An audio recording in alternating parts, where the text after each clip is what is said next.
I'm Keith Cosentino. He's Shane Jacks. And this is the PDR College Podcast. Every single Monday, we are hanging out with you and bringing the stuff that we think you can use to make your PDR business more effective, to get more money out of the same amount of effort so that you can keep leveling up what you would consider the success of your company. We want you to be happy, whether that's working 4 hours a day or 40 hours a day. That's not even possible, but you can feel like it when you're really grinding it out. But that's the kind of guys and gals who are listening to this show. That's who you are. I know you are. Because why else would you be on a dent repair podcast? You're interested in perfection and doing amazing things. So to that end, we are scouring the planet, trying to find people who are doing amazing things and bring them here on the podcast and see if they can spill their guts. And maybe you can learn a little something from what they're doing and apply it to your business. So today is a super exciting show because we're handling a topic that a lot of you have considered. Some of you have tried and failed, and some of you would never consider. But it's something that's always worth talking about, and that is creating a partnership with another technician. Sometimes it seems like a really awesome idea to start a business together. Sometimes it seems terrible, but we've got two guys on the show today that were both operating independently and decided they would be more powerful together, and they are running that business, and I think they're going to be a great success. But I hit them with some hard questions along the way, and I really love their answers. I love a lot of the stuff that they're doing, and I think it provides a lot of value. So I think you guys are going to really enjoy listening to this interview. I've given Shane the day off for this show. Mr. Shane is a busy guy, but his heart is with you in the PDR College, and we're going to have a lot more of he and I together in the coming months, but this is probably one of the last at the solo shows for a while. Let's talk for just a quick moment about the tool companies that Shane and I run before we get into this podcast. Many of you know that I run and own Black Plague PDR. And, I just had this conversation with a fellow the other day, and he said, wow, you've come a long way from when you started just a few years ago with one line of tabs. And I really had to step back and look at how far we've come, and it is pretty surprising. Our first line of tabs were amazing. We still make them. We've modified them a little bit. They're a little cleaner than they used to be and a little bit stronger, but they're still there and rocking. But from where we started to where we are now, the tabs now are phenomenal with the Black Ice series tabs and the gangrene tabs. And we are helping technicians all over the planet, literally. I send these little suckers to places I don't even know where they are on a map. I just put the letters on the boxes and they go away. There's guys doing PDR in all kinds of crazy places, and they're using my stuff, and I think that's so cool when I hear feedback from guys that they're using my tabs and they're helping that technician make more money. So I'm grateful for you guys as customers. I know a lot of you listeners are customers, and I'm really grateful for that. But for those of you who are not yet, I would not try to sell you something that wouldn't help you be in a better place than you are now. And if you're not using the gangrene or the Black Ice tabs, this with the smooth faces, you are absolutely not getting the performance out of your glue tabs that you could be, out of your glue pulling. It's just a fact of the matter. There's a handful of tabs in the industry that have a comparable performance. Some of the Laka tabs are comparable, but just some of them, not all of them. And, so in those couple of specialized circumstances, sure, you can get a Laka square tab to hook up like crazy. It's a great tab. But as far as having ability to do a little 9mm pull or a long 83mm crease pull and everything in between, there's nothing that offers the complete spectrum coverage like our tabs do. So go and get yourself some of them. Do a favor for yourself and do a favor for me. Keep the show running by patronizing the company via this ad on the show. I appreciate that. So pop over to deadrattabs.com, and you're looking for, if you don't have anything yet, you're looking for either the gangrene variety pack or the Black Ice variety pack. The tabs are amazing. And guess what? If you don't like them, I will buy them straight back from you. And literally no one has ever taken me up on that offer. And I'm happy to say that because they work. They work fantastic. So do that for me. I would love it. And likewise with Shane's tools. Shane runs blendinghammerpdr.com. And Shane's tools are different than glue tabs. They're a little more involved. They're aluminum. There's pieces and parts that have to be machined and fit together. So he doesn't have the variety of different things that I have, but his tools are ridiculously good for the things that they're for. You're not going to use a blending hammer on every single dent. You're not going to use an Edge Jack Pro on every single dent. But when you have those situations, there's nothing better. The Edge Jack Pro is a ridiculously cool tool. If you don't have it, you need it, especially if you're the kind of person or the kind of technician that worries about someone else coming behind you and fixing something that you said couldn't be fixed. And if you've had a sharp dent inside of the double panel at the edge, at the rolled edge of a panel, whether it's a hood, door, deck lid, whatever, if you've had a sharp dent there and you couldn't make it perfectly flat, it's because you didn't have the Edge Jack or the Edge Jack Pro, which is the one in question that we're talking about. That Edge Jack Pro has a little plastic pointer that all you do is put the pointer on the damage and then squeeze up, and the push is coming to physically perfectly aligned underneath the panel behind the pointer. So it's just like those old school bullseye auto body picks where you place a washer part of the pick over the panel and then you squeeze the handle and the pick comes right up into that hole. So it's like a no-brainer. You don't need any training. And honestly, you could show somebody with no PDR training how to use the Edge Jack and they would fix something. It's kind of a no-brainer. Now, a PDR tech's going to be way better at it because you're going to be able to read the light and do a lighter push and see the tip coming up and all that. So you can do amazing things with it. But it's so simple to use that even someone without training could use it. But without it, you don't have a great method for fixing edges. Shane has invented it and created it and made it real and invested a lot of money into the tooling and the production to get it to the point where it's now in a bag ready for you to take it home tomorrow. So head over to blendinghammerpdr.com, buy that tool. It will sit in your toolbox maybe for a week or 2 weeks, and then the one time you need it, it's going to pay for itself, and you're going to think, wow, that saved me tons of time. It's a better repair, and now the tool's paid for the rest of its life. It's a no-brainer. All right, guys, let's get straight into this interview. I think you're going to enjoy it. I'm going to go ahead and hit the big green button right now. Okay, so this is the interview that I was talking about. I want you guys to listen up because a lot of you have thought about being in a partnership or starting from scratch in a partnership, and you're not sure if it's a good idea or not. Well, I've got two awesome technicians here on the show today that have decided to do just that. They were working independently, doing just fine as far as we can tell. We'll get into that into the interview, but they decided that they'd be stronger as a partnership and decided to move that way. So let's see if we can answer some of the questions that are swirling around in your mind. Welcome to the show, Mark Ziegler and Daniel Escobar. What's up, Keith? How's it going, man? Thanks for having us on. It is my pleasure. Thank you guys for making time. I know you're busy, and it was tough to get some time when you could commit to two of you not fixing any cars for an hour to come on the show. So I appreciate that. Definitely. Yeah. Usually one guy's the boss, and you can make the other guy go and work. Yeah, that would be nice. That would be nice. So let's start. Everybody loves a little bit of PDR background to know kind of where you came from and where you are. You guys are in the Phoenix area. Is that correct? Yeah. Yeah, we're right in Tempe, which is kind of right in the middle of everything out here. Yeah, just east of the main city. It seems like a pretty competitive market. There's no shortage of PDR guys there. Is that right?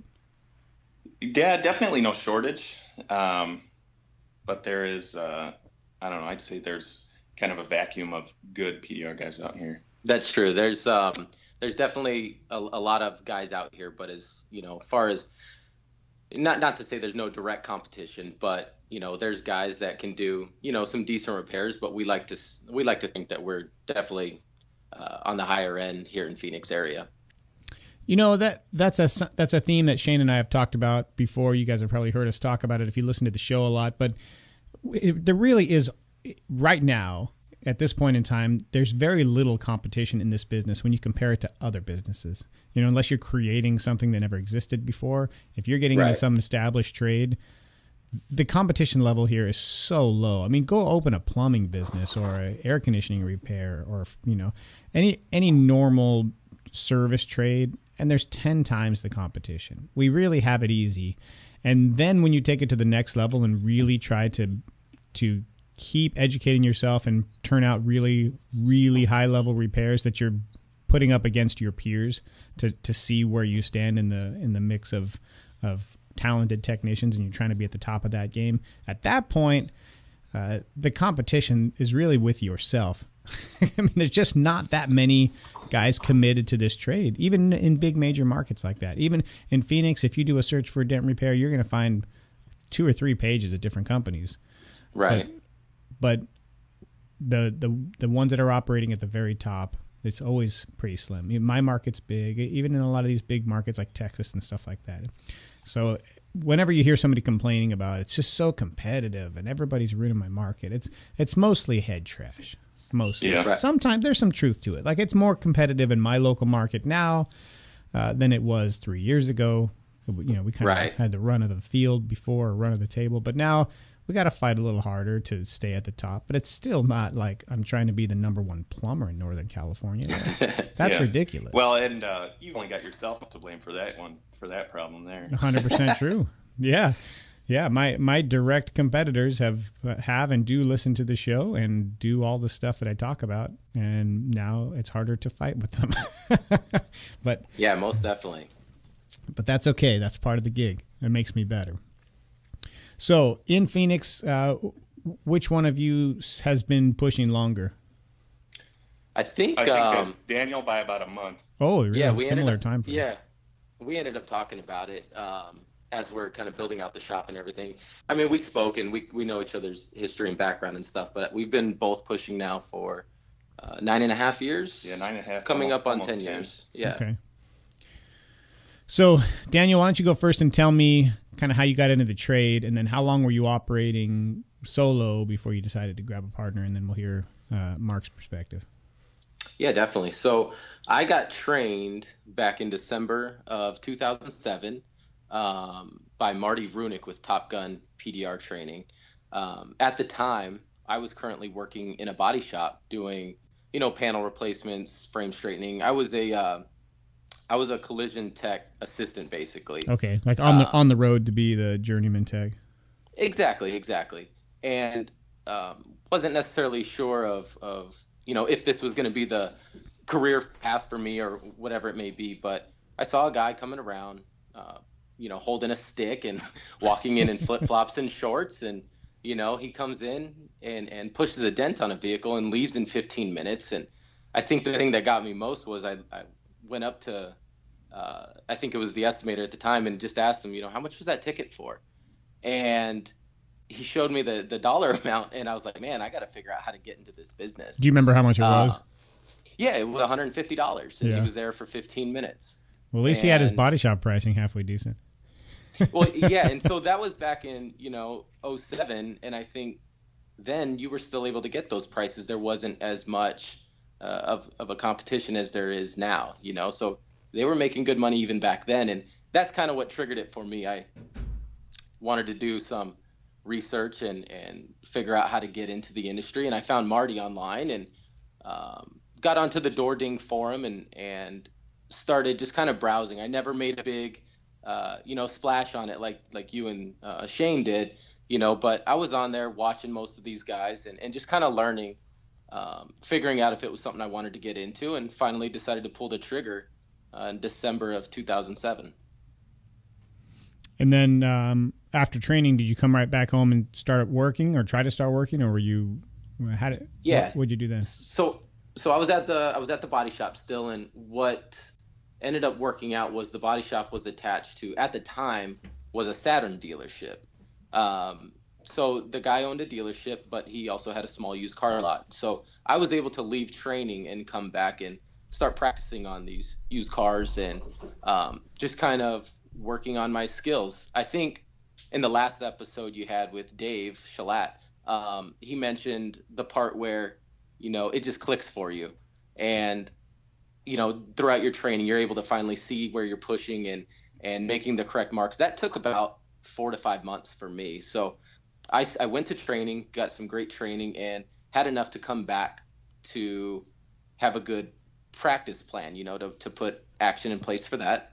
And it took about 4 to 5 months until I really felt comfortable with it. But after that, I kind of had free reign with the vehicles that were at the used car facility, and just kind of started going to town. That's kind of where I got my start. Shortly after that, I decided to join another company and do it full time for them while kind of launching my own business, Dent Vanish, at the same time. So the other company was a PDR company or a body shop? No, they were actually a body shop, and I was just their full-time guy. They also had a couple of dealerships. They were a dealer group here in in Phoenix. So you were like their in-house guy. Exactly. I became an in-house guy and attempted to, get a business off the ground at the same time. But for the next, 5 to 6 years, I was mainly an in-house guy. 5 to 6 years? Yeah. So that's the point where you're really learning the trade. You're getting paid to learn, basically.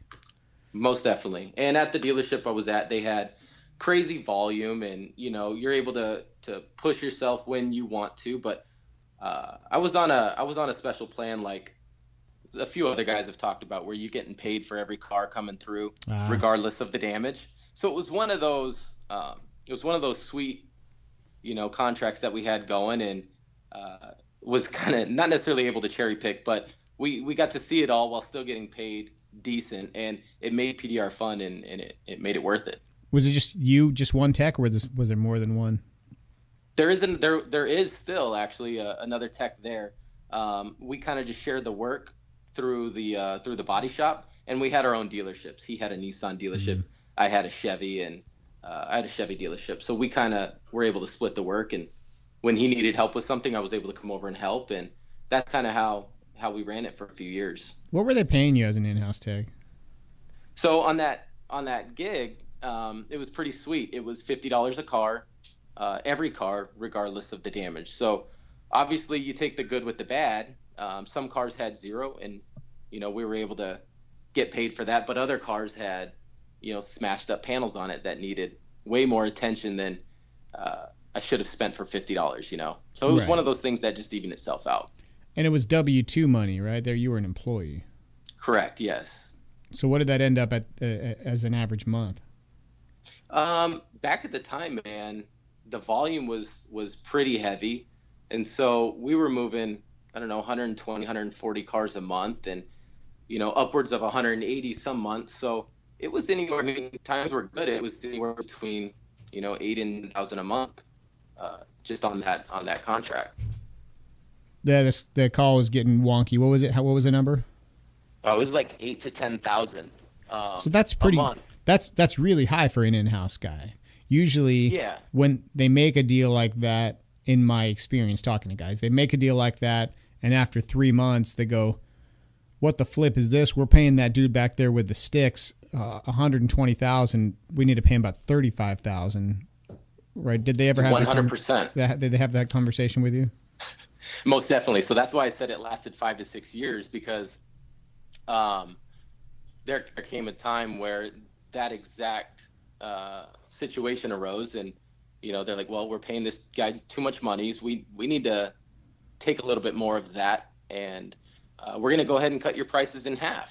And so they basically took 50%, away from me the next day. This is, after 5 or 6 years, but they came and said that, we're going to be messing with your pay structure. And I'm sure that's the verbiage they used too. Yeah, exactly. Right. It was a long time ago, but come to find out, I lost 50% of my salary basically. And so that was pretty detrimental. And that, come to find out, was right at the time where you guys had launched your podcast and, started getting interested in, hold on. I think we have a phone ringing in here, Keith. There we go, to turn it off. Yeah, so, right at that time, that's where decided to kind of start focusing a little bit more on the retail aspect of things and how I could get out of that wholesale grind. You know what I mean? So when they before they cut your salary, were you just going to stay the course forever? It was a good job, or had you always had the intent of starting your company? Well, so it's funny. Mark and I both went through this phase where I didn't know if PDR was exactly what I wanted to do. The whole time I'm making decent money. I wasn't really pushing myself a whole lot, within the industry, and I was getting comfortable. I actually wanted to start another company. I wanted to start another business at the time, and so I was working on. At the time, I was working on a brewing company and trying to get something like that started. So that was my initial goal. Things didn't end up working out with that. We ended up raising money, but as you know, Keith, I ended up getting sick, and at that time, we ended up losing the investments we had for that company. So what that kind of led me to was just to kind of refocus on what I had. Figure out what I was good at. I was good at pushing dents already. And so I decided to go all in with it. And that's when I ended up going to your guys' first seminar out in Orlando. Hey, cool. So that's right about the time you were starting the company. So when you went to the seminar. Pretty much. You guys kind of gave me a little kick in the butt there, because I didn't really know what exactly was what was possible in the industry. And you guys really opened my eyes to see what's possible out in this industry. I appreciate you saying that, because that was kind of like the seminal moment for me to start the show. Was like, back on those days of Doording, I wanted, like, this is what we're doing for a living. That means we're doing this because we want the money. Not, it's great, we have the artistry, blah blah blah, but we all want the check, right? That's why we're working. And nobody would talk about it. I'd say, like, hey, how much are you getting for this? We don't talk about that. You're kind of going against the grain if you want to talk about prices, and if you say the price is too high, you're a liar and all. And I was just dumbfounded. So when we started the show, I'm like, we need to talk about the money. This is important.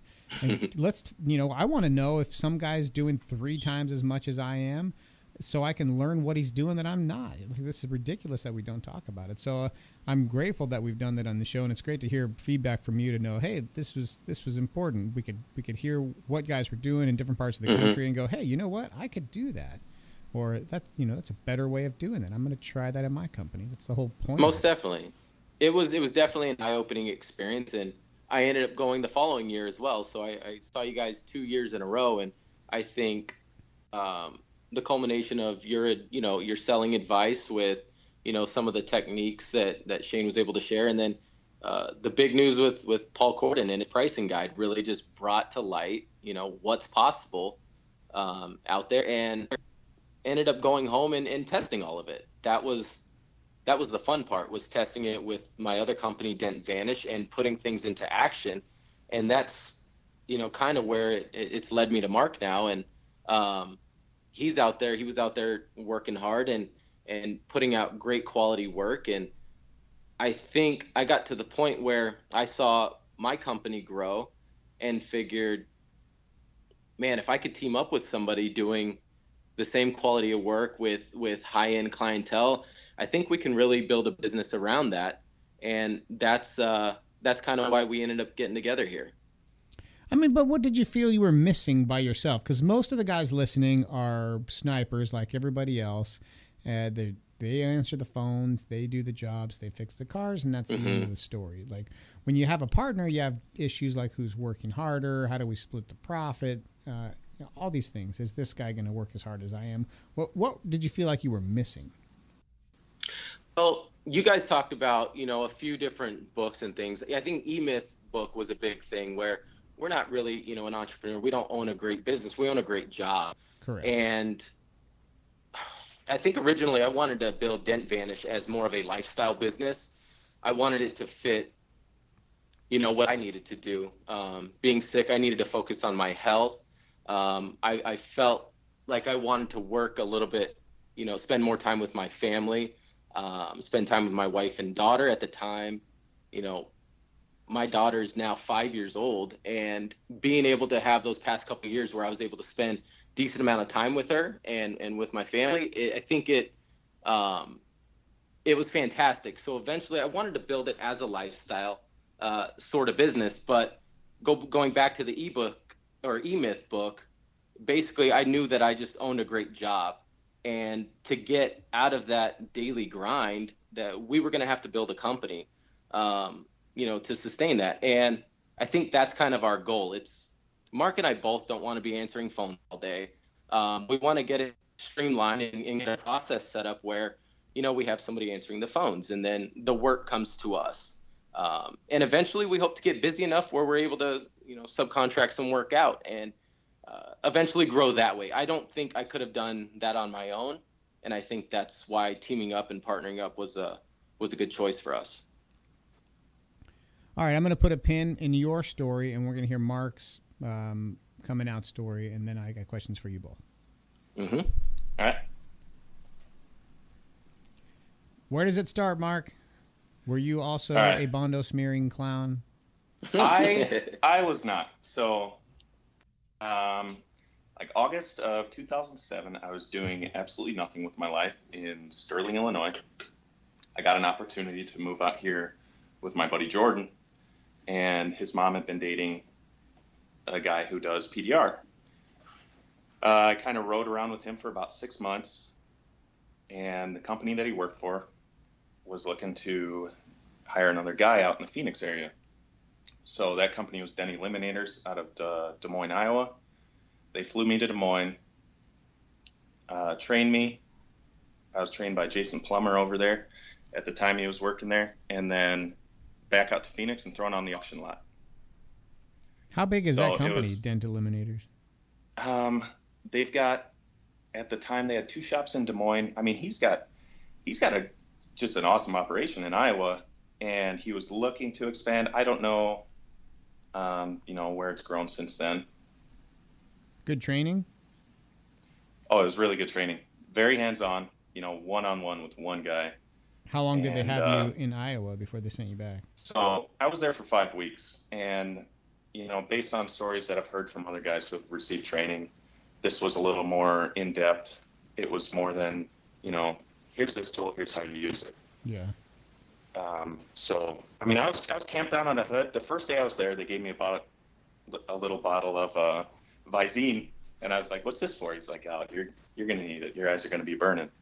And yeah, sure enough, 4 or 5 hours after looking into that light, my eyes were burning. So it was, it was pretty involved. They showed me quite a bit, and then it was towards the end is when they showed me glue pulling, but it wasn't, I didn't learn a whole lot about glue pulling at the time. Yeah, so I think it's still a detriment to teach a guy to glue pull before you can teach him to push. Yeah, it was more focused on the pushing method. So I'm out here working at the auction lot and just grab a car, practice on it, and it was probably a good 6 months before I was good enough to actually build something out on an auction car. At that point, did you have technicians over your shoulder, or was it more like just getting put into general population at a prison where they're like, yo, man, just get out of my way, do what you need to do? There was, I think it was Mondays when they were doing the pick, because sale day was Tuesday, so they were picking kind of the preferred cars to run through first. That's when Jeff would be out there, the guy who got me into it, and he'd be just kind of overseeing what we were doing and just kind of keep things on track. And then the rest of the week he was out running around doing the mobile gig. So you're basically on your own then for the next 6 months? Yeah, more or less. And, not the most goody two-shoes people working out at the auction. So, we were always just doing little things, getting into trouble and whatnot with no supervision, basically. It was like somebody threw a bunch of kids into a room at daycare and nobody was watching them. I can imagine in a strictly wholesale environment like that, where you don't ever interface with the end user or any retail customers, and you never have to be kind of on your best behavior, it can slip downhill pretty quickly and turn into a bunch of as my high school football coach would call it, grab assing. Yeah. And I mean, I was pretty happy being out there, just getting to know people. I always had a great big smile on my face, and smiling to the point where the guy who was running the auction, who was a friend of the owner of Den Eliminators, he called him up one day and he says, "You got to get that guy drug tested." He's like, "There's no one walks around with all day with a smile on their face like he does." That's and awesome. it's just who I am. Really cool. So, were you making decent money at the 6-month mark, or were the promises not coming true? No, I mean, at the time, $9 an hour was pretty good for me. But you know, it got to the point where once I was starting to build some money out, you know, I wanted a little bit more, and things just didn't happen with that. So that's when I got out. Do you remember what the pricing structure was over there, like how they paid you? No, I was just paid hourly. But then even when you started billing stuff out? Yep, still hourly. Man. So, because I mean, looking back, I wasn't hitting any wild numbers or anything. Right.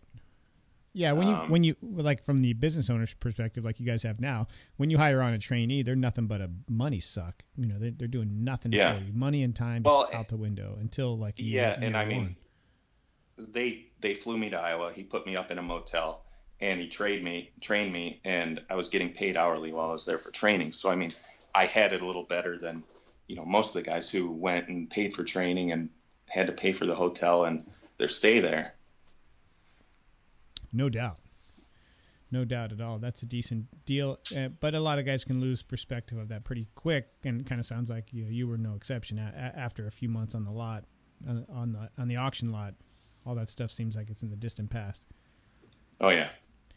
So what did you decide to do at that point? Did you ask for a raise, or you decide to split? So I found out someone who got trained right after me over there, at the time he had gotten a raise up to, I think it was like $15 an hour. So, you know, I was shooting for that, and we didn't make it work. So at that time I, you know, split off with them, and I think I went and got a job at the mall working at Hollister or something. Oh, you were just directly out of PDR. You just needed some more money. Oh, yeah. Yeah, I mean, for a very brief time, and then I went on with another company. This is an interesting lesson, though, I think, for guys who want to bring guys on the team, which is me. I want to bring more guys on my team. And from the business owner's perspective, you know that this guy is doing nothing for the company, like we just talked about during the training. Mm-hmm. He's just sucking up time. He's sucking up money, and you're making a bet on the future. You don't know if this kid's going to stick it out, if he's going to be excited. You don't know what he's going to be. You're trying to develop him. And it sounds like you were starting to get it, and you had a great attitude, and you were excited about working. But at this point, the business had a decision to make. Do we pay him more and keep him, or do we say, no, you know, you're not worth it, and we're going to keep you here? And it sounds like they made the wrong decision. Maybe if they would have stepped up and paid you more, you would have stayed. But were they, at that point, were they going to be cash positive with your raise, or were they going to continue to stay in the negative? You know, if they're paying you $20 an hour and you're only doing a couple of cars a day, they're probably still losing money. So maybe the owner just wasn't willing to keep losing money.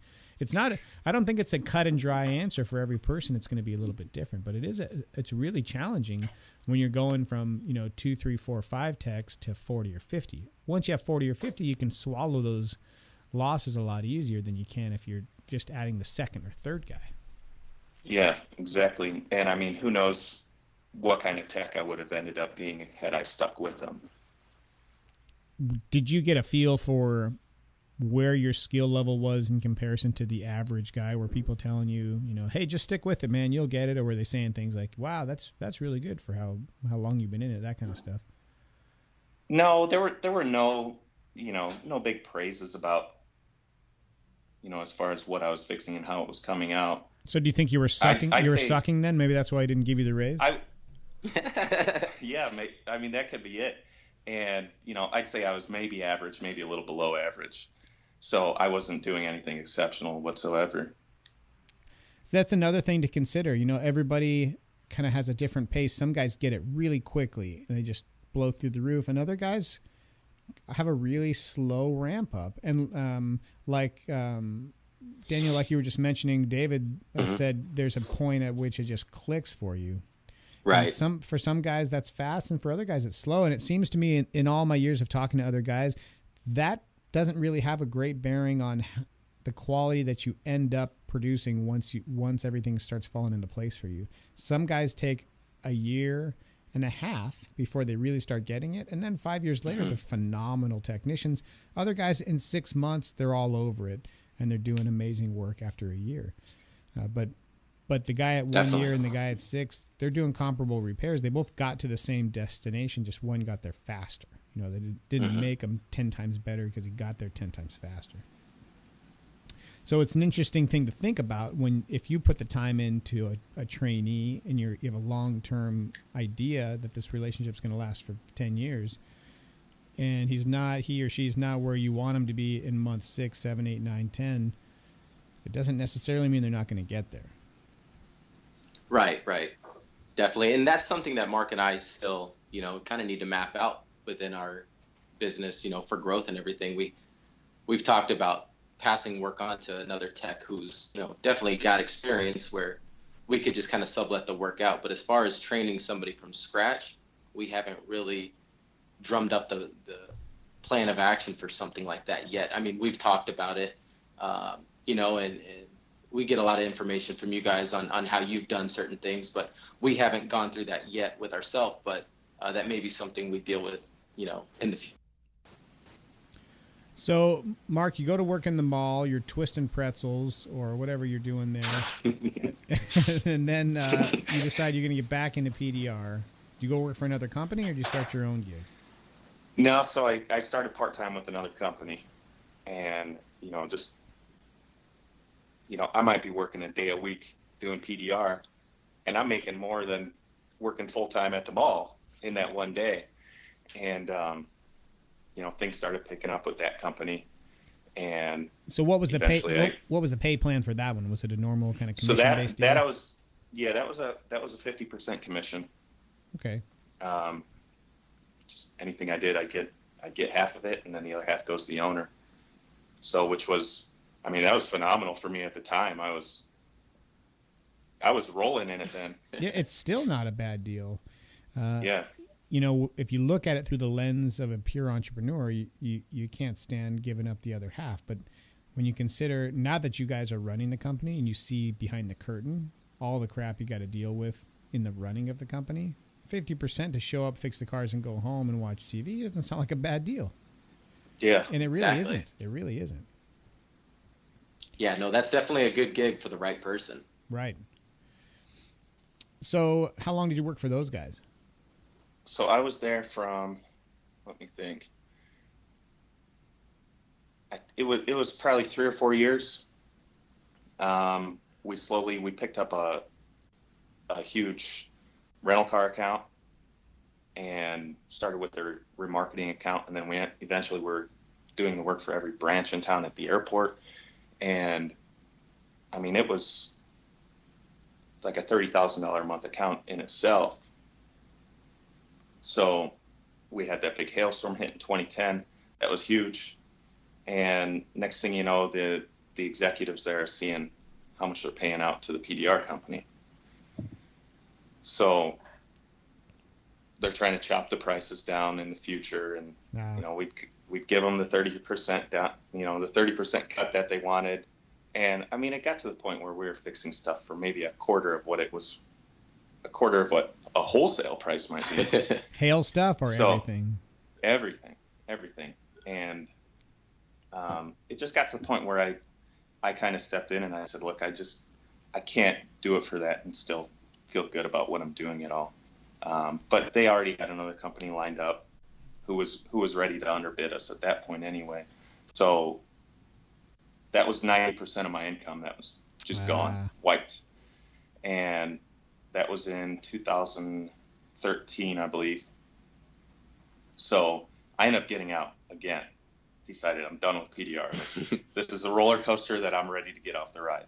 So I started working. I was doing demo for a bathroom remodeling company, and I learned a lot about customer relations working for them. I was the first person to go to the customer's house when I was doing the demo, get things done ahead of schedule, customers all excited, and come back to drop off materials a couple weeks later, everything's behind schedule. The customer's miserable. Nobody's communicating with them.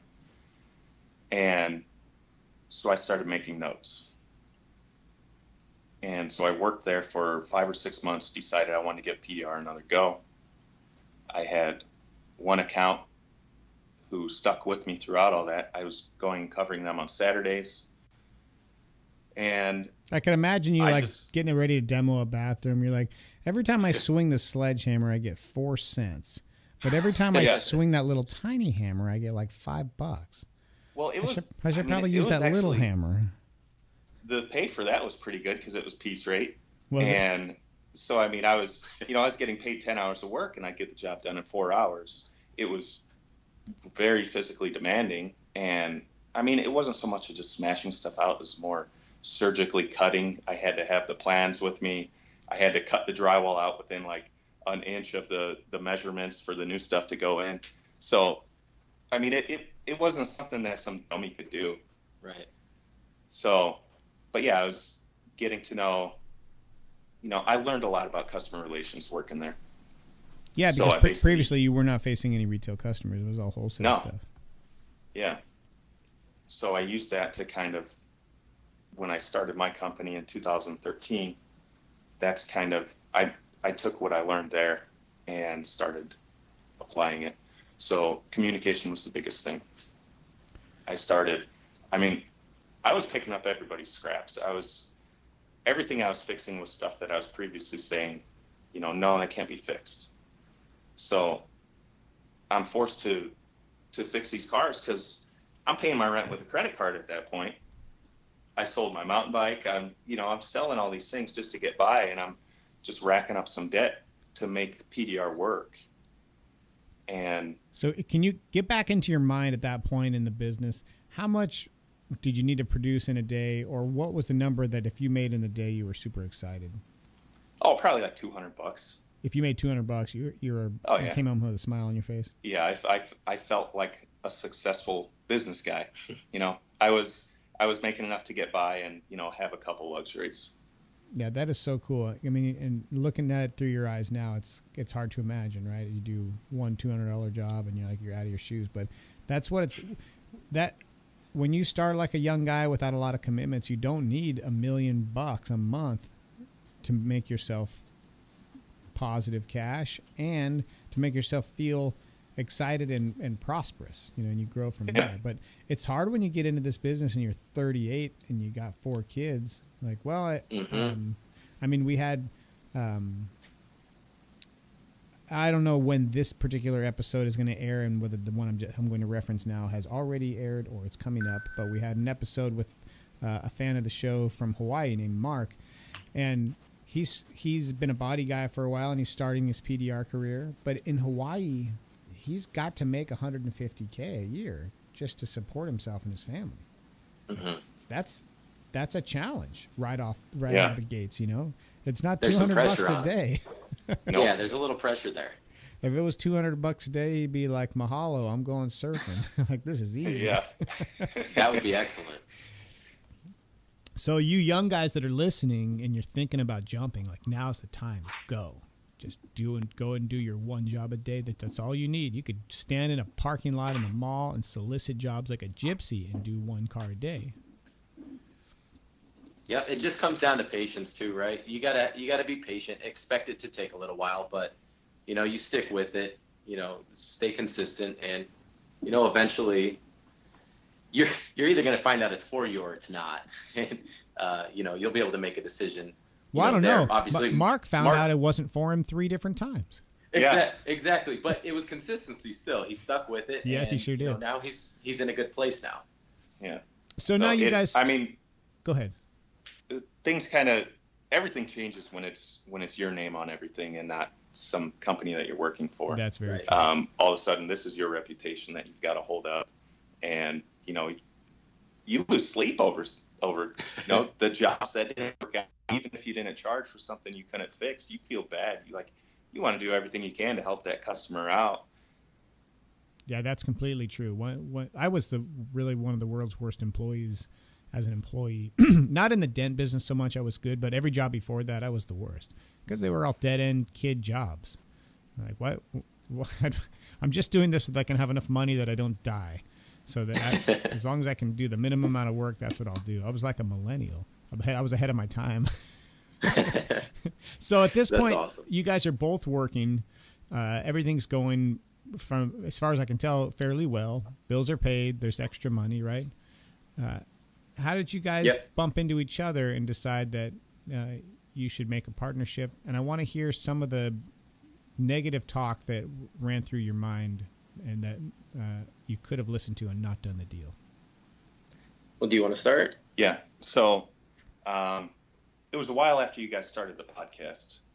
My buddy Jordan, who's now a PDR tech out here, he was telling me about this podcast, and he says I was looking at the reviews on iTunes, and there's a Dent Vanish AZ. I was like, oh, that's interesting. So I went on Google and I was checking out Daniel's website and everything, because he was covering the other side of town, and I had never heard of him. So I start keeping an eye on him, and it was probably 6 months later, I sent him an email just introducing myself, and we just kind of started talking a little bit, getting to know each other. So it all kind of stemmed back to the podcast right there. It's interesting because it's also something that we endorse on the podcast is getting to know your local competitors. It's way better to know these guys than it is to just fight tooth and nail with them like blindly. Like two guys in suits of armor battling.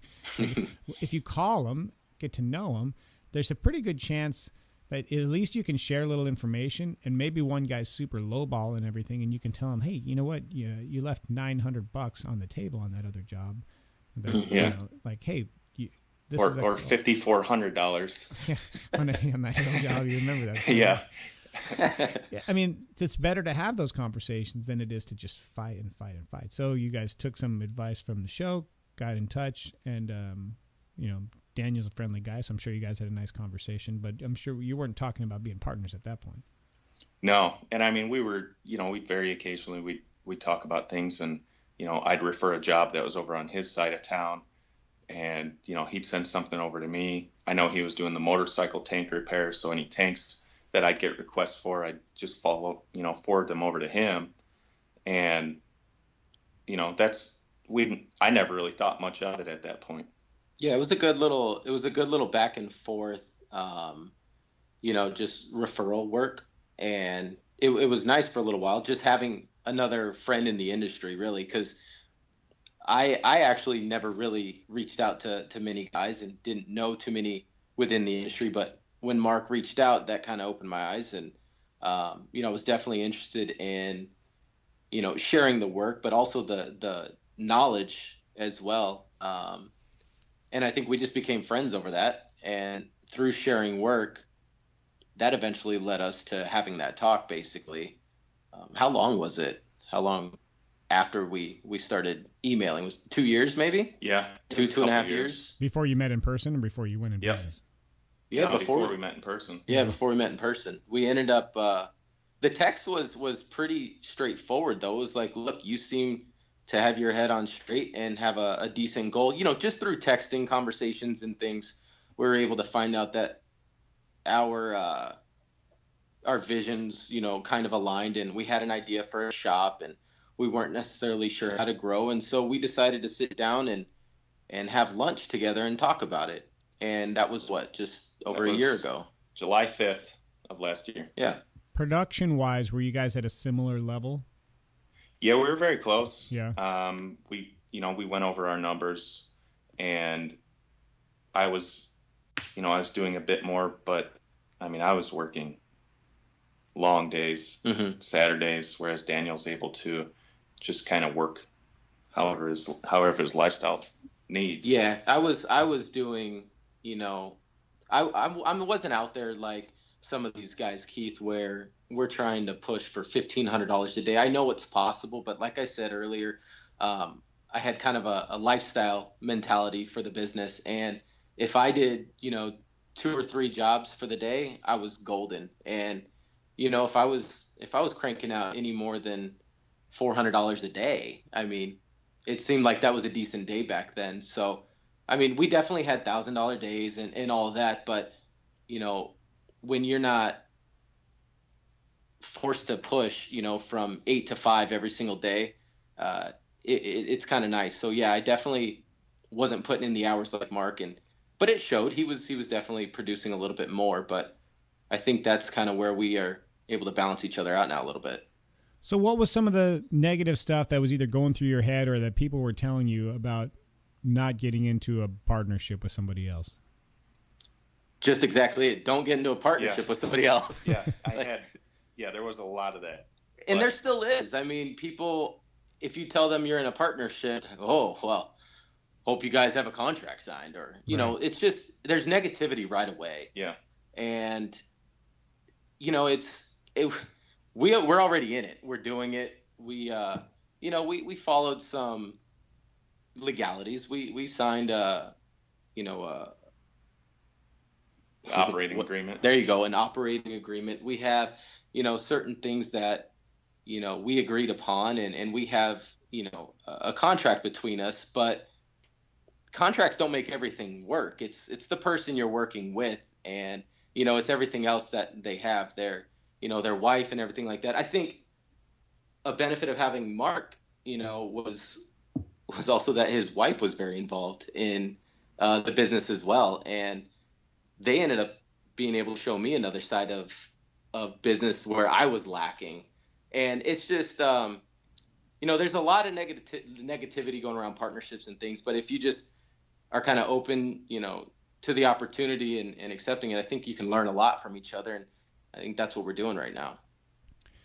So here's some of the questions that pop into my mind. So I could assume they would pop into other people's. If I was talking about partnering with another guy who's of equal,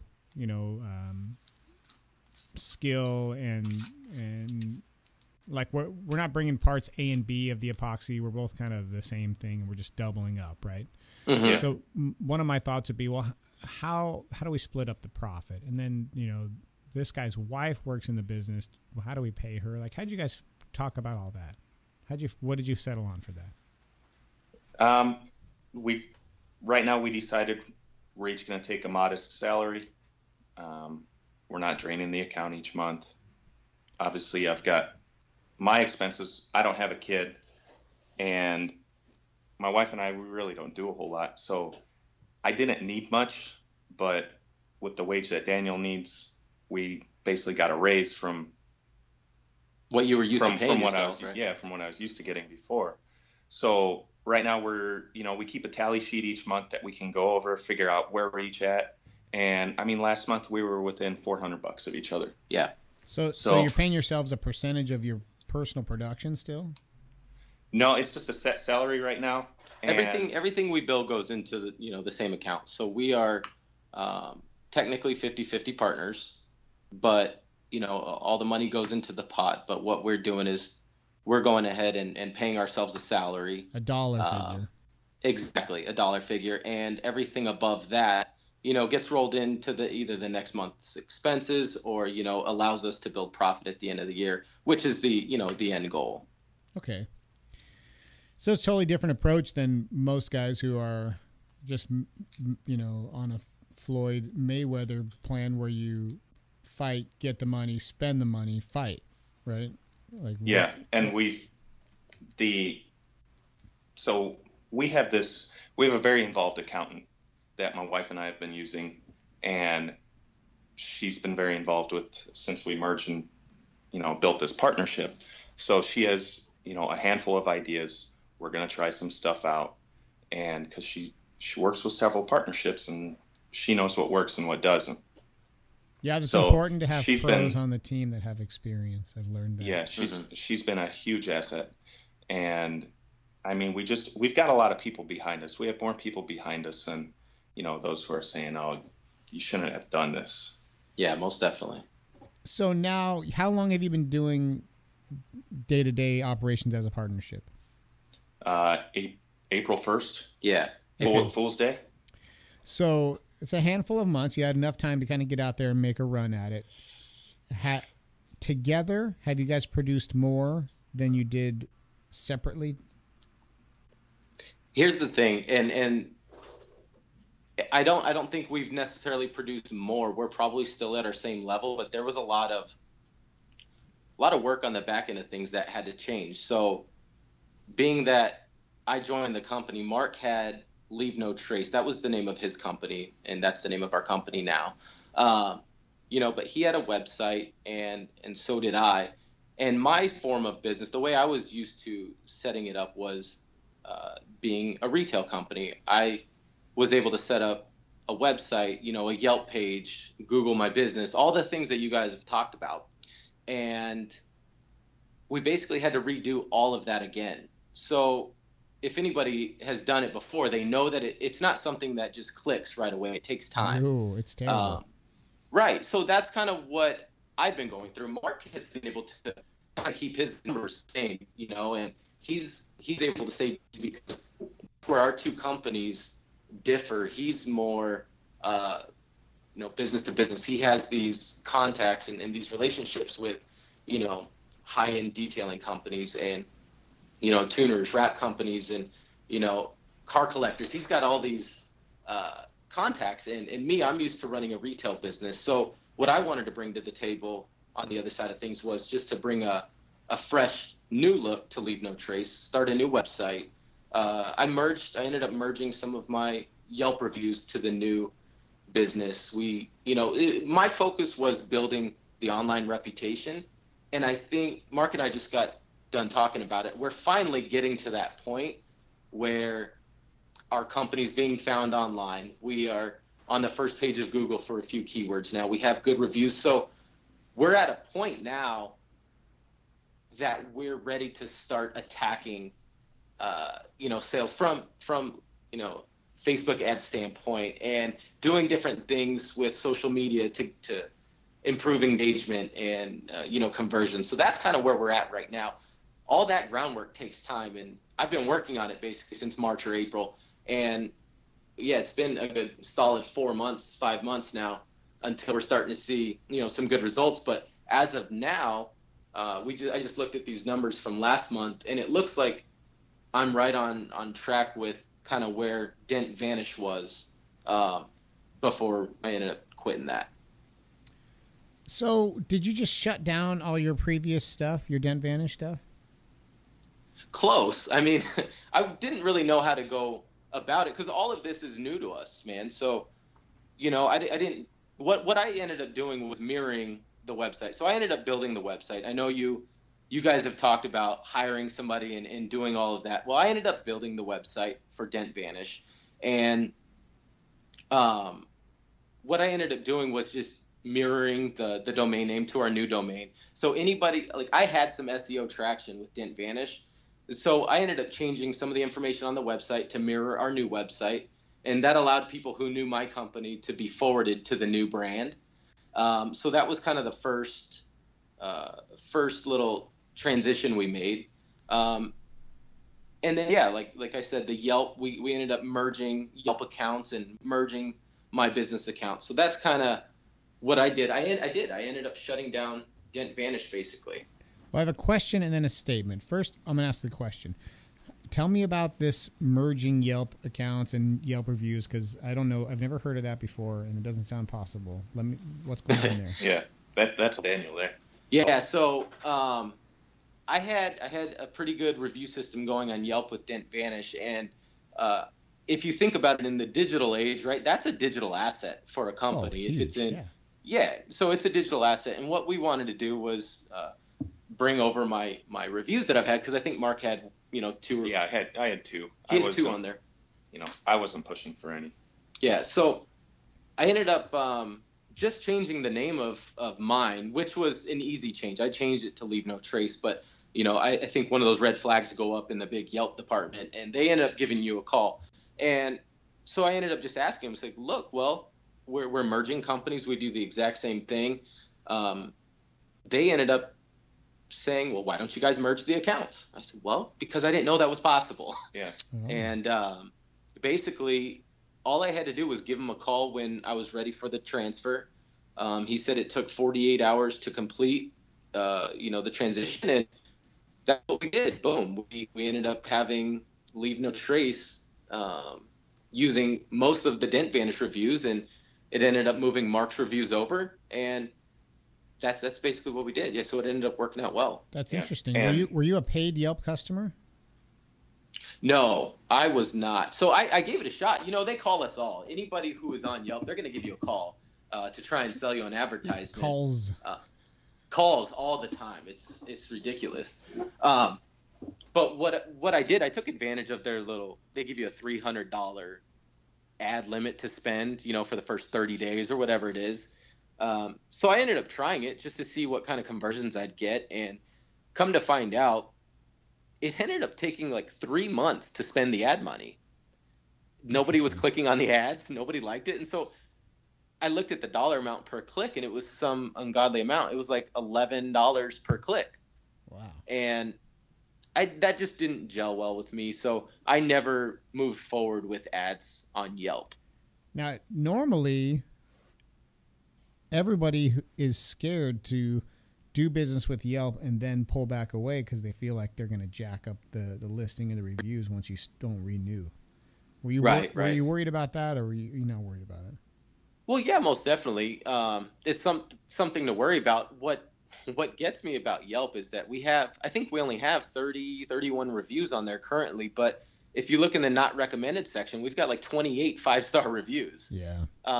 That's the detriment of Yelp currently, is their algorithm not picking up these good reviews. It's also the advantage, though, because when someone comes on and slams you, that's not a real customer. Those get reviewed or sandboxed as well. So it's completely right. It cuts both ways. It does. So we weren't necessarily scared, about Yelp punishing us. I guess it was more so let's just kind of see what happens and make the best of it. Yeah. So and then we can still, like, I can log into the Yelp with my old login info, and Daniel can log in. So if someone sends us a message in the inbox, then each one of us can reply separately. Whereas, and it'll tell the customer, Mark replied to your message. Here's Mark's reply, or this was Daniel. Yeah, cool. It works out pretty well.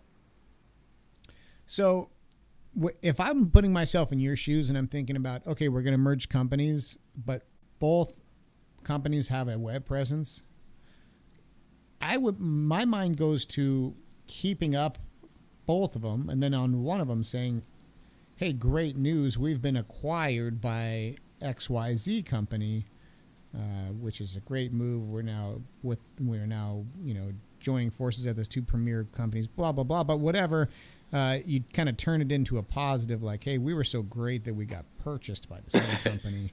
And we kind of did that. Did you? We kind of did that. So I did end up changing the Dent Vanish page to show some Leave No Trace stuff. But I guess what we did more so, we ended up doing a Facebook post letting people know that we ended up joining forces. And another thing that we did, on Mobile Tech, so we use Mobile Tech RX for invoicing. You're able to grab the emails that were inputted into the system and use them in MailChimp. And so what we did was I grabbed the customers I had over the past 2 years on Mobile Tech, ran it through MailChimp, and I made a quick email as well. And I emailed every customer that I billed for those last couple of years. Cool. And sent them a photo basically of Mark and I with a Lamborghini in the shop and just explained to them that we've joined forces, and that we hope, to continue to have them as customers, and we hope that they spread the word. So that's kind of how we went about it, for us. And you guys opened a shop together. We didn't even talk about that. Oh yeah. That's kind of a big deal, because you both were mobile, and you you converted into a shop and mobile, right? Yeah. We've got a dot on the map now, which is just, the only issue right now is we're still so busy mobile that we can't dedicate, an exact amount of time to be in the shop. So even though our, the business hours say we're open from 8 to 5, it doesn't mean we're at the shop from 8 to 5. So that's tough. We've had a few customers come by, but we're located in the back of a large facility that, luckily when someone comes by, they still get to talk to someone, even though it's not someone with our company, but someone who can tell them, hey, they're not here right now. We'll get a call letting us know that somebody was there, and hopefully we follow up with them, yeah. At that point. I don't know anything about what your physical location is set up like, but some thought that just popped into my mind is these new doorbells that you put on your house that hook to your smartphone. Yeah, we talked about putting one of those Ring doorbells on. Yeah, so that you can get a video and talk right back to the people right away. Can you do that when you're off location? Can you answer them? Yeah. As long as they're connected to the Wi-Fi on site. Because you'd have immediate feedback to that customer, and that sounds like it would solve some problems. Yeah. Yeah, it probably would. I think we're still new with this shop thing, and we have so many ideas that we want to implement. Yeah. And something as simple as that. I mean, it sounds like it's just a plug and play, but we need to get on something like that, test it out, and see if it works. That's kind of where we're at in the stage of businesses. We want to try different things to maximize efficiency, and see what works best for our situation currently. How big is that shop, and what is it costing you to be in it? So the shop's about 1,400 square feet, and we're paying about $1 a foot. We're paying just over $1 a foot. So, but it's like a steel building. The guy who owns this place, he gutted it. He did it all up. I mean, it looks like a lab in here. Everything's all white. We've got a glass office, AC, which is, if this thing just had AC and looked like a dump, we'd be happy. Right. Yeah, but I mean, he did it up for us. Like, you'd look at the outside of the building, you wouldn't believe what's inside. That's cool. So it's a standalone building? Yeah, and it's butted up against the back of this other facility, this 101 Motors, which is a used car dealer, and he does the Jeep Wrangler builds and just all sorts of customization. Beautiful custom Jeeps. Yeah. And then there's also, he's renting some space out to a couple of the vinyl wrappers. One of them, I'm sure a lot of you guys know Vinyl Vixen. Is that a trade or a music group? A little of both. It's a lifestyle. Yeah, but there's the Vinyl Vixen. She's real big on Instagram. And a lot of guys know who she is. Right. So she's in here. They do some great work, and it's a good referral. Someone messages us saying, "Hey, can you paint my car?" No, we don't do any painting, but have you considered wrapping it? So it's something, we're working on stuff like that too. That's cool. Right. Well, that sounds like an awesome deal for rent, man. If I could rent a place for $1,400 around here, I'd be all over it. But they're a little more expensive. Yeah, I think through our connections here, that's really has paid off. He's met some great people within the industry, made some real solid connections, and it just so happened to help pan out for this location. I mean, if I'm gonna do a shameless plug real quick, Keith, but if anybody wants to see the building in its original form, they can go to our website and check out our blog. We have a few videos on there from what it was, and kind of a little story through video, basically, of where it's at now. And we kind of wanted to document that real quick. We haven't pushed it on social media or anything like that, but it's there on the website. If anybody's interested in kind of seeing how the shop looks, how it was, and what we did to build it out, the videos are up on the website. They can go check it out. Yeah, what's the website? It's going to be lntdentrepair.com. LNT, leave no trace, dentrepair.com. Yeah. Yep. And Daniel, you mentioned that I bust everybody up for doing their own websites, which is 100% true. But once in a while, you got a guy who can actually pull it off, and you're one of them. Your website was really nice before that you built yourself. And I haven't looked at the LNT side, but I'm sure it's just as nice. So right on. Well, thanks. Props on that. That's I guess that's what you get when you got a guy who wants to work 2 hours a day doing dents. You got some extra time to work on your web skills. 100%. And that's what I like doing. It's not that I don't like pushing dents. I enjoy doing the the back end of things as well. I enjoy doing the website, attempting SEO. I'm by no means, an SEO expert, but I understand, a lot of it, and it's fun trying to implement things. And I think my mindset is, I want to test everything. Mark and I want to grow a company. We don't want to go out there and just be the wholesale guys going out getting accounts. We want to build an online reputation that's, going to grab people's attention, and we want to figure out how to best convert that into dollars, basically. So my mindset is testing everything possible right now, and that goes with the website. I mean, right now, if you look, the website has a lot of information on it. It's probably not as clean as the Dent Vanish one was, but I'm also building another one so we can test which one converts higher. So that's the fun part for me when I'm done with a long day of pushing dents. Instead of watching TV late at night or something, I just get on there and figure out what else can I do to help test something here in the future to help us move forward. So you guys are getting together, you put all this effort into making the shop and want to build an online or retail presence, but then you're not in the shop enough and you're worried about that. How are you going to fix that? So there's the facility that we're in.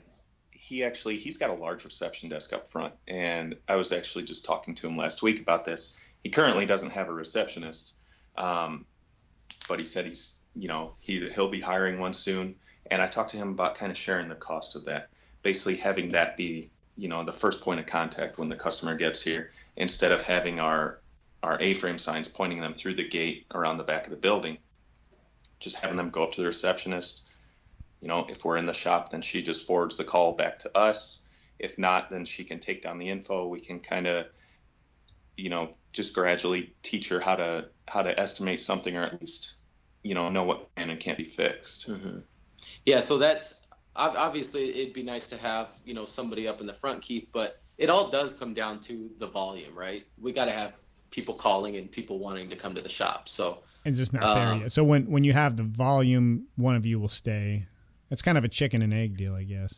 Yeah, and I think we wanted to do it anyways. So we know that that we're going to be a little bit slower. We're not going to be able to utilize the shop right away, but I think we see the end goal. And like I mentioned, we've got most of the groundwork laid now. So we're ready to start running ads. We're gonna start testing our Facebook ads here real soon. We're gonna start upping our game a little bit when it comes to that, to try and get busier and capture, more leads and close more customers into the shop. So I think it's taken that long to finally get to the point where we're comfortable moving forward with volume. Have you thought about any wacky stuff for the shop, like a Groupon or a flash sale or local news stories and all that kind of stuff? The local news, yeah. Daniel's got a connection to one of the stations here, and then through one of my accounts, the guy that owns this vehicle storage facility, his wife works for another one of the news stations. So we kind of had the in. It's just a matter of how should we go about that. Yeah, and we did other things too, Keith, just like joining the Chamber of Commerce locally and things like that, and just trying to get the word out. Meeting and greeting and doing some small networking events. They don't honestly seem to be as fruitful as, other methods, but getting out there, shaking hands and passing cards out. I mean, it's good to be in the business community and just letting people know about us, because here's the thing, most people still don't know what PDR is. Yeah. It's crazy. It is crazy. So, it's exciting, but it is super exciting. Yeah, we need to find a way that directly can educate our customers. I was at a job last week that, the body shop gave this guy my info, and I'm fixing these little dings on his car. He can't believe it. He basically thought PDR is the gypsy side of things. Yeah. Which is just, it makes you wonder how much of the population thinks that. That might be a good angle it's always a good angle for news, is to educate people about the gypsies. And then show them. Yeah. I mean, really, and then show them what you really do. Right. Yeah, like in probably once every couple months, there's a story on about that. There was one this morning. This, I don't know, a gypsy got this guy for like $3,400 in a parking lot and didn't even touch his car. If he's arrested, pay his bail and then give him a job. Put him at that reception desk. Like, listen, you're on a 50% commission. He's making $3,400 a day. He's not even doing anything. Yeah. Right. And I think what Mark and I've been doing... And he gets news coverage. He does. He gets the free advertisement and promo. Now, but what Mark and I've been doing too is we have a backlog of some pretty high quality content.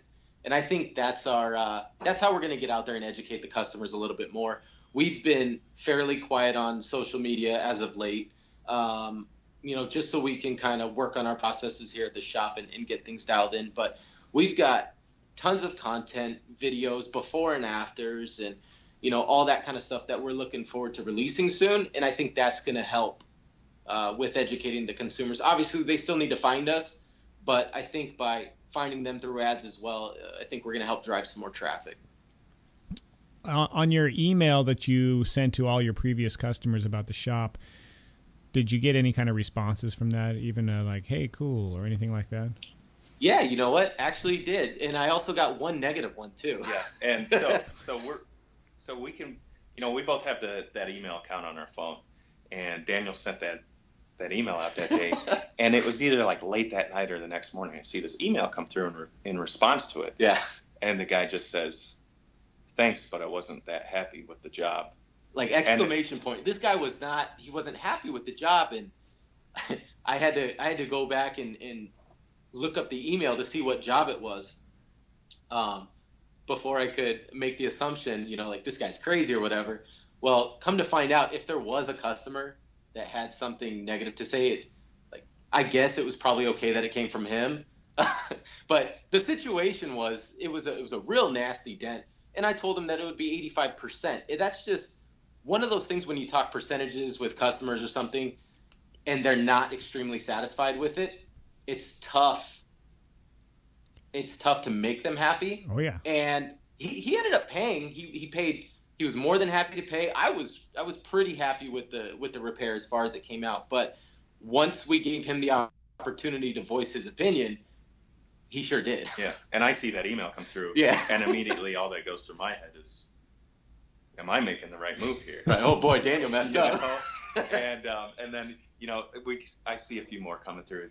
This is awesome. This is, congrats, good for you guys. And so we did get some good feedback. And on MailChimp, I don't know if you guys use it, or I'm sure some other guys do, but you're able to look at the analytics or the data on the emails you sent, and we ended up getting a decent open rate. We were at like 44% open rate. Yeah, I think in the world of email marketing, that's like ridiculously good. It's easier when you have a smaller list of real people, but as the list gets bigger, if that number is like 10%, some people are still happy. Right. So we ended up having a decent amount of opens.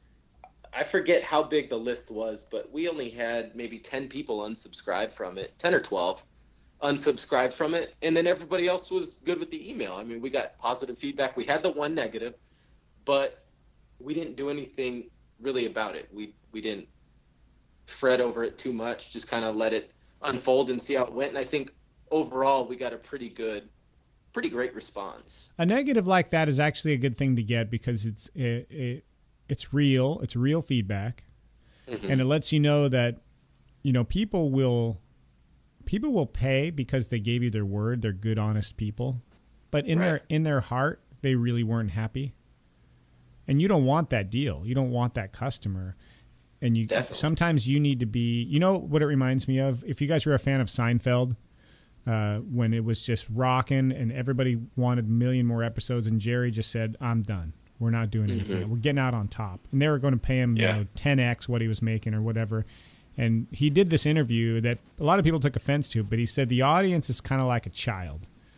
And the child will ask for things that ultimately are not good for them. And you as the adult have to know when to say no and not just give them everything that they want.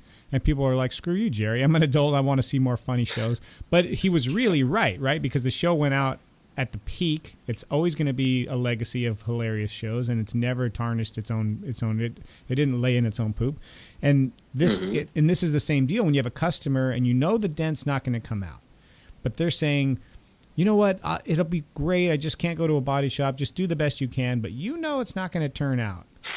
But you take the job anyways, and you think, well, you know, he's saying he's going to be happy. And at the end, he goes, oh, I really wish it would have been perfect. But you know what? You did the best you could, and I appreciate that. And here's the money. And you take it. But if you really got the honest answer, the person's not happy. You know, those are the deals that you probably shouldn't have agreed to in the first place if you want nothing but, a platinum reputation.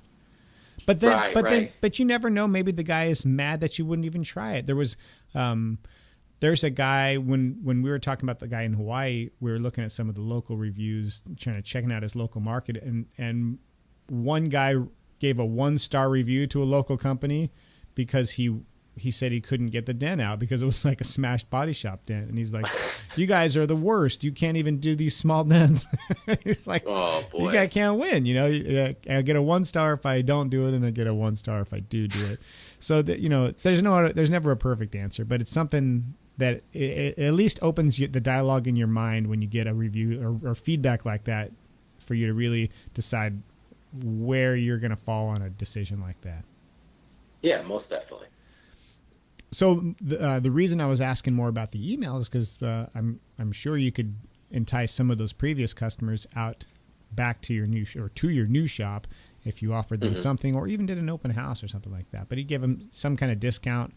Say, hey, if you've got another dent that you were thinking about having fixed, but maybe you weren't ready to do it, we'll take $50 off if you come in the next 3 days to the shop. You might generate people driving out there, and you can get some social media content. Just an idea. Well, what we're also going to be doing, Keith, too, is, email marketing is big like that, and being able to touch your customers. And what Facebook offers now when you sign up for their ads and all that, you're able to put a pixel, what's called a pixel on your website. I don't know if Gene Fetty's talked about that or anything, but pixel is basically a small snippet of code, kind of like Google Analytics, but it goes onto your website, and it's able to tell if there are any people who visited your website who may not have bought, or basically if their account is connected to a Facebook. And what that does is allows you to directly retarget customers. They had some interest in your company, they visited your website, and maybe they didn't do anything on it, but now Facebook Pixel is able to track them. And so what we're going to try and capitalize on is taking advantage of that. You're sending ads to those customers, but their emails also are being captured by MailChimp. So when we're ready, we're able to touch them through that as well. So email marketing, we're hoping to take advantage of that here in the near future as well. Like I said, it's taking time to start moving forward on all these actions. Yeah, there's always a lot to do. To get a little nerdy on the Facebook stuff, the Facebook pixel is pretty much a requirement now. If you're going to be doing any online marketing, you got to be looking at Facebook. So if you're not doing that now, do it tomorrow. But definitely. Something that's a little more ninja that you probably know about, but some people probably don't, is that if you have an email list, you can go into Facebook and create a custom audience based on your current email list. So Facebook will look at all your emails and say, hey, these people all have these, things in common. We will build you a new audience that are just like these people. So they're not your customers, but they're just like your customers. So probably they have a high potential to be your future customers, and you can target those people too. So, yeah, that's definitely a goal there. Are you guys doing anything like that, Keith? We're in the process of implementing some stuff. We've done a lot of it for PDR College, but we haven't done a lot for the local stuff. But currently for my company, Shane's done a little more because he's got a dedicated social media manager. I don't, but I'm in the process of implementing stuff. We started with Google, and then we're going to implement Facebook after. We wanted to get one thing squared away and then move over to the second.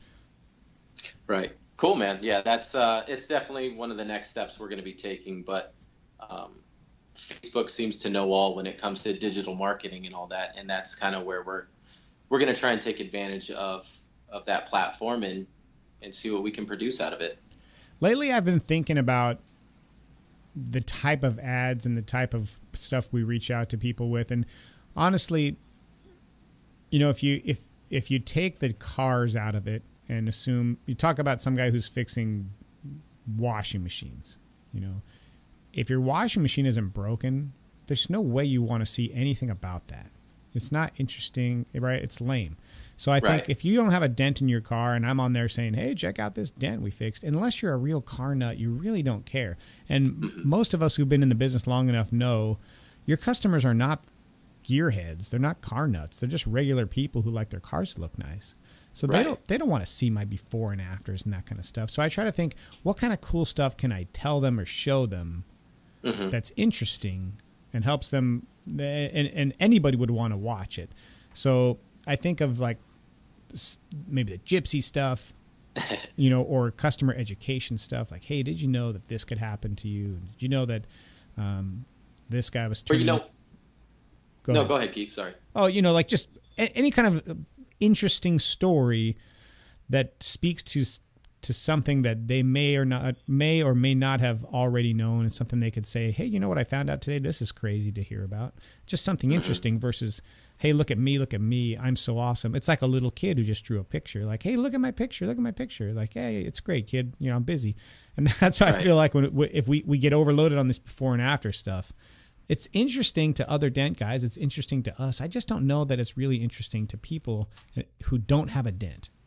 Definitely. And I think Mark and I have talked about that as well. And I think we have a couple ideas that we're going to do. But I think one of them is going to be putting ourselves out there and getting in front of our customers.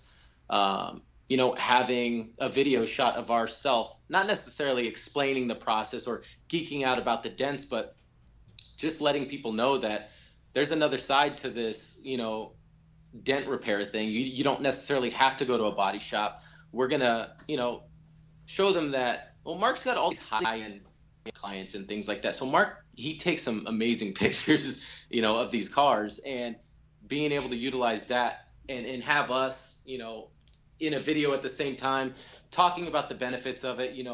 People with these kind of cars, trust us to remove dents. And I think we just want to get on there, introduce ourselves, let them know that, customers like this, they allow us to work on their vehicles. And we think that it's a better process all around, and just kind of sell that whole thing. It's a better process. You're not waiting, for a week for your vehicle. We can get it done, most of the time, same day. And, we want to be able to throw all those benefits out there, but I think it's going to be more compelling when it's him and I in front of the camera, in our shop or something like that. And I think we're going to be testing. That's going to be the fun part, Keith, it's testing all of that content. Because, we're going to do a picture. We're going to do a slideshow. We're going to do a video. And we're going to see which one converts more, and then we'll just do more of that. Do you guys like to watch The Prophet with Marcus Lemonis? I think I've watched one episode, Keith, and I think it's because you've mentioned it. Yeah, it's one of my favorite shows. And I've probably watched every episode he's done, and I just watched the most recent one last night. And you start to see a theme after a while. And it's almost, there's a system for how he's fixing all these companies across different industries. It's not rocket science. It's like the same. It's almost making the show boring because you're starting to realize that this is just a recipe and he pours it over every place and it works. But one of the things he's always pushing on is like the identity of the company and communicating that to the customers or even the prospects. And he was with this family-run chocolate business, and they had a really compelling backstory where the dad was the chocolatier forever, learned it from the father-in-law, and got laid off from his job. So all the kids came back out of their corporate careers and started a chocolate company basically so their dad could stay employed, and they built it all around their dad. And they didn't really like telling the story, but he really pushed on them to like develop that as their brand. And it, of course, Marcus touches everything and it turns to gold. But that story came to the front, and they kind of built the business around it. And it is a compelling story. Like when you don't, now that you know it, it's it's interesting, and you look a little bit closer. So I think we could take a lesson from that in our dent companies and tell the backstory about who we are. Like you guys are both, clean cut, good looking guys. It's not the norm in the car business. People are expecting to deal with kind of a less professional individual when you're having your car worked on. So Sure. for you guys to get on there and just talk about who you are and, even show your families and stuff like that, I think it's better for the customers, and they can connect with who you are as a company versus, more Lamborghinis and stuff like that. And I haven't done that. Yeah. I'm not necessarily giving advice. I'm just talking about what's going through my mind, Right. looking at people who are more successful than myself. So, Well, I think that's exactly what we want to, attempt to do. Like I said, we do have a bunch of content that we've been working on, and a lot of it involves that. And Mark's getting used to it now here too. Yeah. it's not easy to be on video. No. No, it's not. I had a customer, it was probably about a year ago. I went to his office. He owned a at-home nursing company, and I fixed a couple dents on his car. And he says, "So where are all your tattoos?" I was like, I don't have any. And he's just like asking me all these questions. He takes me and parades me through his office saying, "This guy just worked on my car." Like, he doesn't have any tattoos. And he keeps smiling. Right. Yeah. And I mean, he turned out to be, he's got a pretty filthy mind. He told me some pretty filthy jokes, but I mean, just the nicest guy.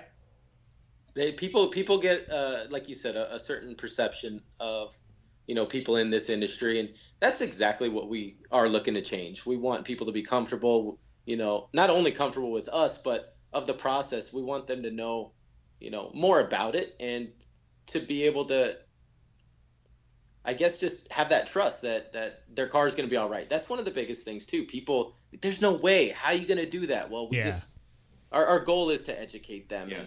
And I mean, it's they're calling us because they hate dents. Mm-hmm. And so they want to talk to somebody who hates dents so much that we're basically dedicating our lives to removing them. They love it, man. I like taking that angle with my customers too.